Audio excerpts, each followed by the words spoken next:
கலங்காதே என் நெஞ்சமே, திகையாதே உன் தஞ்சம் நானே. கலங்காதே என் நெஞ்சமே, திகையாதே உன் தஞ்சம் நானே. இருளோ புயலோ உனை என்ன செய்யும், என்னருளிருக்க எவை என்ன செய்யும். உன்னோடு எந்நாளும் நான் இருக்க, நீ கலங்காதே என் நெஞ்சமே. உங்கள் பகைவரிடமும் அன்பு கூறுங்கள், உங்களை துன்புறுத்துவோருக்காக இறைவனிடம் வேண்டுங்கள். இப்படி செய்வதால் நீங்கள் உங்கள் விண்ணகத் தந்தையின் மக்கள் ஆவீர்கள். அன்புமிக்க சகோதர சகோதரிகளே, நமக்கு எதிராக தீமை செய்யும் பகைவர்களை மன்னிப்பதும் அன்பு செய்வதும் கோழைத்தனம் அல்லவா? பழிவாங்குவதுதானே வீரத்தின் அடையாளம் என்று நம்மில் பலர் நினைக்கலாம். மேலோட்டமாக பார்க்கும் போது நாம் நினைப்பது உண்மை போலத்தான் தோன்றுகிறது. ஆனால் மேலோட்டமானவற்றை வைத்து மட்டும் நாம் வாழ்வின் உண்மையானவற்றை கண்டுகொள்ள முடியாது. மிளகாய் பழம் பார்க்க பளபளவென்று இருக்கிறது என்பதற்காக யாரும் அதை சாப்பிடுவதில்லை. பலா கரடுமுரடாக இருக்கிறது என்பதற்காக யாரும் அதை வெறுப்பதும் இல்லை. பழிவாங்குபவர்கள் மேலோட்டமாக பார்க்கப்படும் போது பலமானவர்களாக கருதப்படுகிறார்கள். ஆனால் அந்த பழிவாங்கல் துடிக்கும் காலகட்டத்தில் அவர்களில் நடப்பது என்ன என்பதை ஆராய்ந்தாலே உண்மை நிலவரம் என்ன என்பதை நாம் புரிந்து கொள்ள முடியும். தங்கள் எதிரியை நினைக்கும் போதெல்லாம் தூக்கம் அவர்களது கண்களை தழுவ மறுக்கிறது.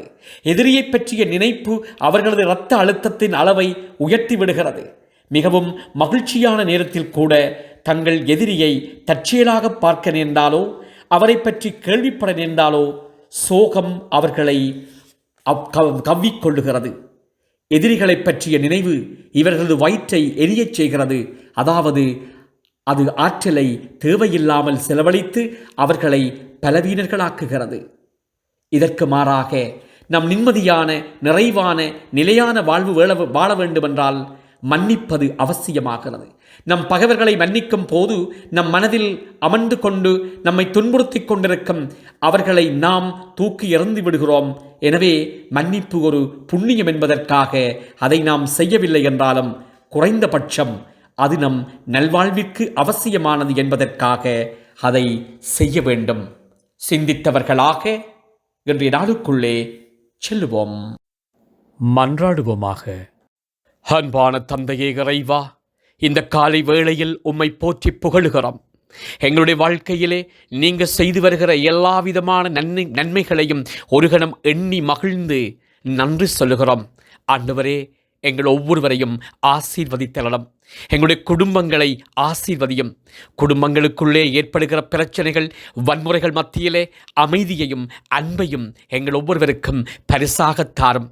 எங்களை சூழ எத்தனையோ தீமைகளும் நோய்களும் இயற்கை அனர்த்தங்களும் நடைபெற்று கொண்டிருக்கின்றன. இவற்றில் இருந்து எங்களுக்கு விடுதலை தாரும். வாழ்வின் பாதையை நோக்கி எங்கள் ஒவ்வொருவரையும் கரம் பற்றி வழிநடத்தும். நாம் ஒருவரை ஒருவர் நேசிக்கவும், ஒருவருக்கு எங்களுடைய வாழ்வை பகிர்ந்து கொள்ளவும், மற்றவர்களோடு சேர்ந்து ஒற்றுமையையும் சகோதரத்துவத்தையும் விதைத்து உம்மோடு சேர்ந்து பயணிக்க கற்றுத்தாரும். நல்ல தந்தையே, ஆமேன், ஆமேன். உனக்காய் நானே ஒளியானேனே, நீயோ இருளை தேடிச் சென்றாய். உனக்காய் நானே ஒளியானேனே, நீயோ இருளை தேடிச் சென்றாய்.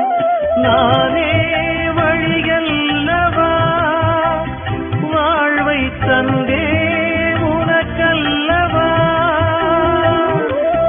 நானே வழியல்லவா வாழ்வை தந்தேன் உனக்கல்லவா. உயிரே உறவே உனக்காக நான் இருக்க கலங்காதே என் நெஞ்சமே.